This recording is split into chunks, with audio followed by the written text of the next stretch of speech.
Welcome back, my horde. Okay, so this one we're going to be doing is the second movie we indicated in the preview, which would be Stark Raving Mad. Yep.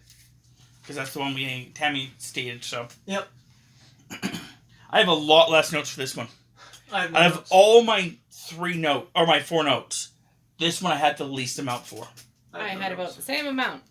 Yeah, well, you also did say, Tammy, that you take notes on people, this guy is Jimmy, this guy is Tony, this guy is Frank, kind of idea. Yeah, because then if I'm watching the movie later, then I can refer back to, oh, this was Bill. Bill is this type of person, and from the beginning. So. Okay, so my first note is about the bartender. The one that pours Ben his... Yes. Into his little sippy mug? Yeah. Okay. She fills that thing up for about 2 seconds. That kind of irritated me. Because she just literally pours it up and pours it back down. That's it. Yep.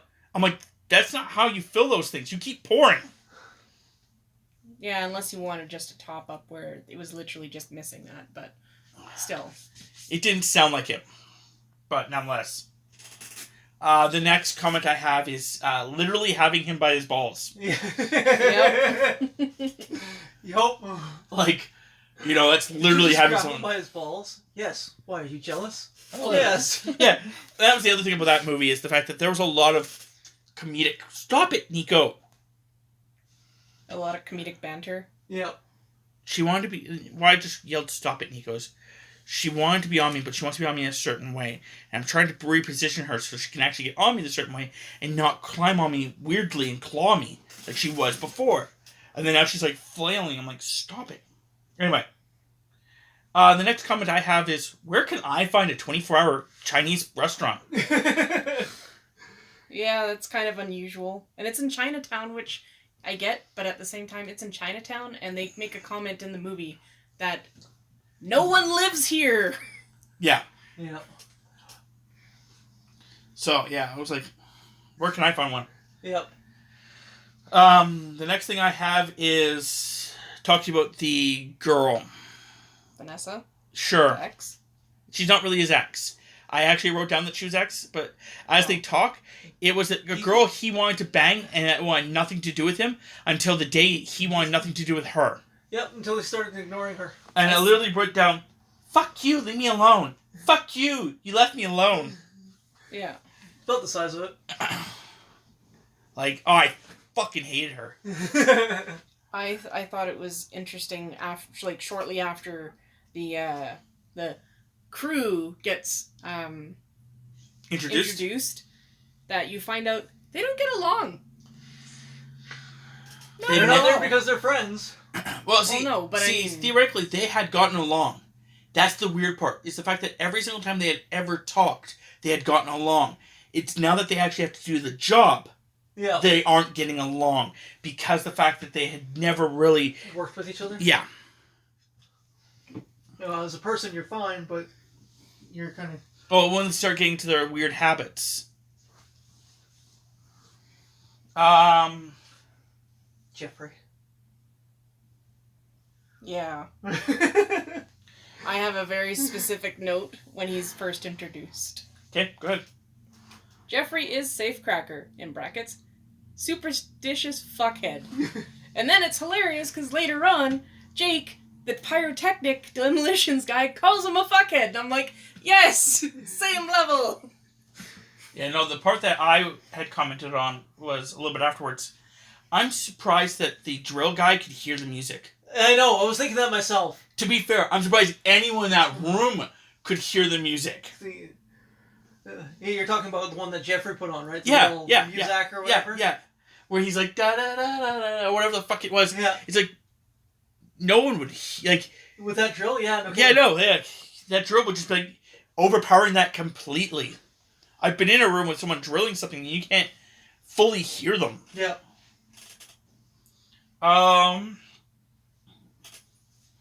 I watched a recent video recently about those fishes, actually. Oh, yeah? It's surprisingly enough. Apparently they're activated by water, I believe. Yeah, I believe it. So So I'm Sweat pretty on sure his it's palm. it's Yeah. activated by how. sweaty you are. So literally, you're making your own fish flip by being sweaty. yeah. So, at one point, my note here is wrong head, wrong game. I'm thinking it's the concept that I think either someone said it or I had said it. Keep your head in the game. Yeah. And then immediately my comment was, the guy, the friend, Ricky? was using the wrong head Yeah. in the wrong game. Yeah. Because he wanted to go bang freaking the psycho. Yeah. I'm like, why would you want to bang the psycho? Like, she's a psycho, and she, I guess it was only the one incident. It was just the one, The one comment. the one car. Uh. She only did it once, apparently.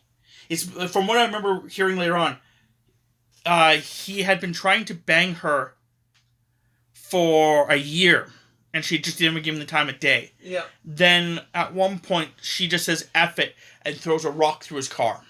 Oh. Window. So then he just I'm leaving her alone. So, but why would you want to do that? The next comment I have is about the DJ. A little bit later on. Yep. Oh. DJ.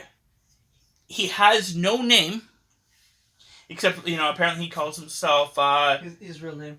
yeah. Steve Molding. But he's wearing Viking headphones. But never thought about going with a DJ Viking name? Yep.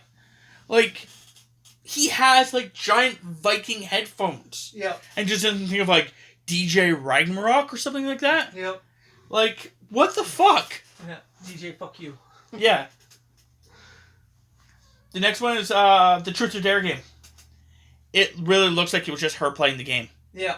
When she starts going up to him and starts, telling him that she wants to know the truth and all that stuff, I don't see anyone in the other room. He doesn't pan to anyone. It doesn't seem like anyone else gives a fuck. There's just a guy sitting there, staring in the opposite direction in the room. Yep. No one gave a fuck about this Truth or Dare game. Yep. The other thing I have is about the snake. Okay. Usually, anacondas, or boa constrictors, or any kind of constrictors, they bite you, then constrict. It wasn't biting him. It was just wrapped around him.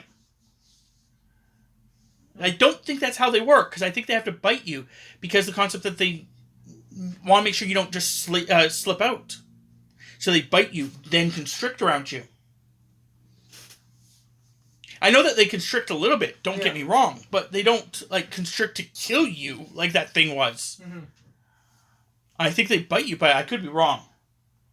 It was just really weird because the snake was just hanging out, not having any problems at all, and he's killing this guy. Yep. The next thing I have written down is, why would you tell your friend anything? Why would he tell that friend anything? That friend freaking freaks out about everything. Yeah, I put down that Ricky is very anxious and pessimistic, and he had a freak out when he found out that there was 2 FBI agents there, and to calm him down, he cooks chicken. Yep. Apparently chicken is his thing. But he freaks out about everything. Mm-hmm. He just freaks out about everything. The next thing I have is Sweet Keyboard. I don't know if you guys actually watch that keyboard fully. No. She actually takes the keyboard and snaps it together. Oh. It actually snaps, pulls apart. Yeah. And folds up on itself. And then when you actually unfurl it, it snaps back together. Nice. I'm like, that is pretty cool. The next one I have is Stalker Much. Talk about kitten. Yep. Jesus fuck. Yep. The next thing I have is about the knife. That does put out that the bad guy has to his friend's face. Yep. Speaking of the bad guy, I really like that actor. I can't say I've seen him in it a lot, but I don't think that role was really good for him. He came across, I have it as a note, that the way that character was designed, it kind of made him look like a weird Asian Guy Fieri. Yeah. And I'm like, oh my god. I forgot about this. You had those stupid little round oval glasses. I'm like, what is going on? Why are you like this? But, yeah, the knife wasn't that sharp. Wasn't it? Nope. He was poking the guy in the eye with it. Yeah. In the I'm pretty sure if you took your knife right now, your Yep. knife, which is probably not that sharp, Well, it's fairly sharp. not that sharp is what I'm trying to say, and you push it against your skin, I'm pretty sure it wants to start going through. Yeah.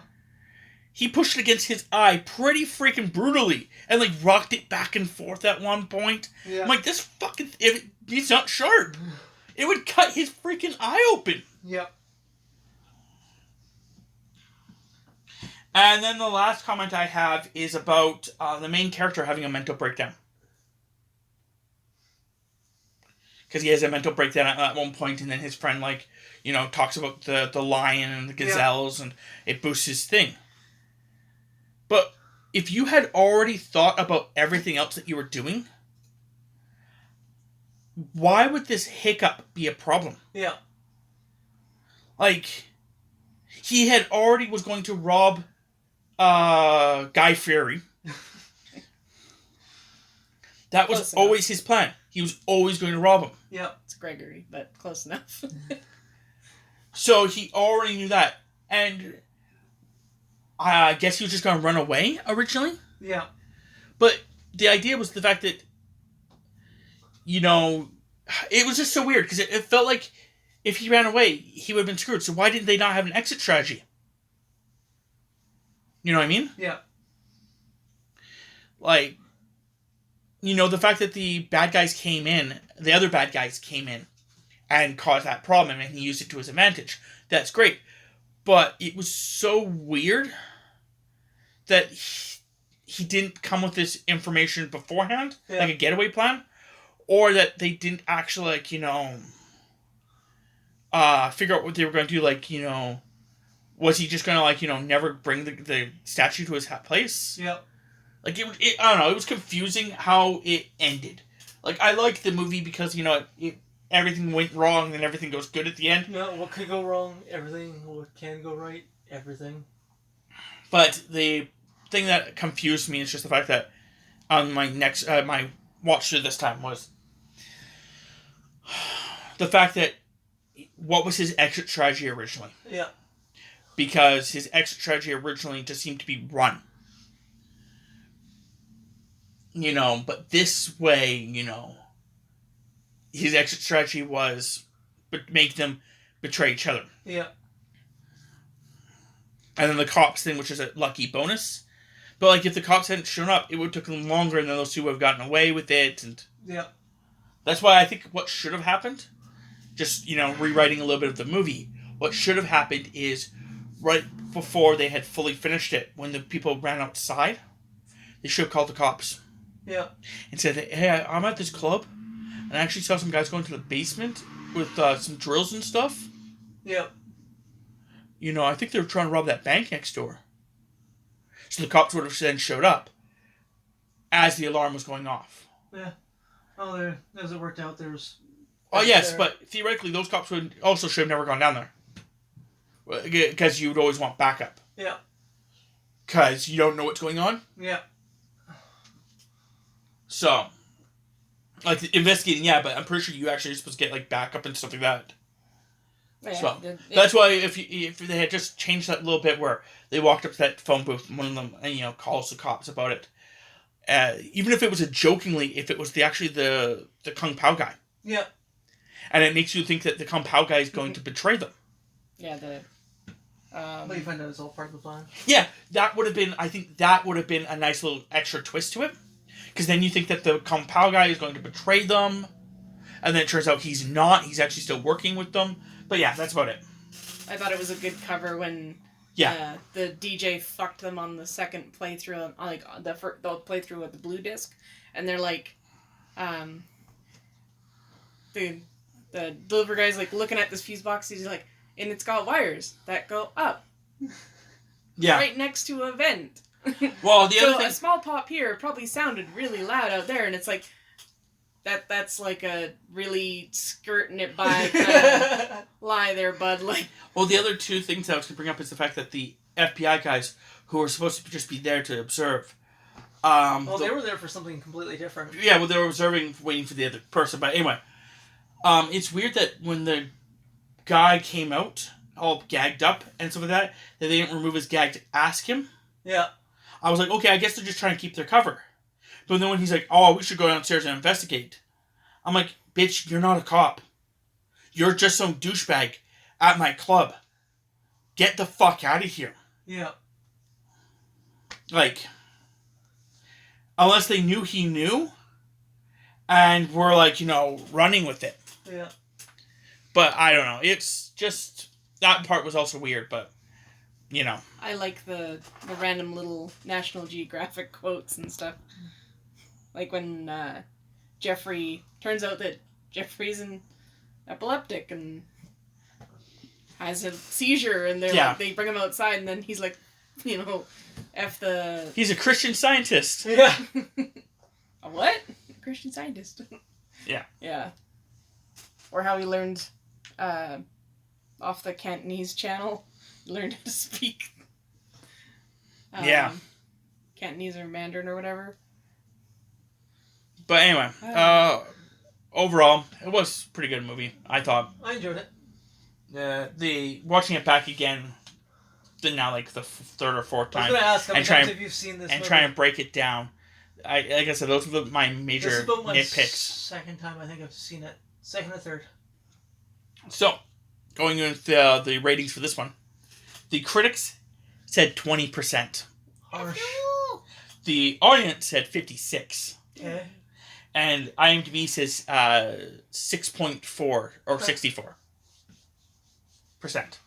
So overall, except for of course the critics, which sometimes the critics can be pretty harsh on certain things. Yep. Because if they don't like that type of movie, Yep. it can really just bottom it out. And I think that's why the other movie, Hardcore Henry, had a higher one, because they were like, oh, this is breathtaking, and all that jazz. New and fresh. Yeah. But this one was a little bit shorter, but we'll do them still individually. I think it's a better choice. So until next time, my horde, I can't think of a good... Yeah, no, we're out of here.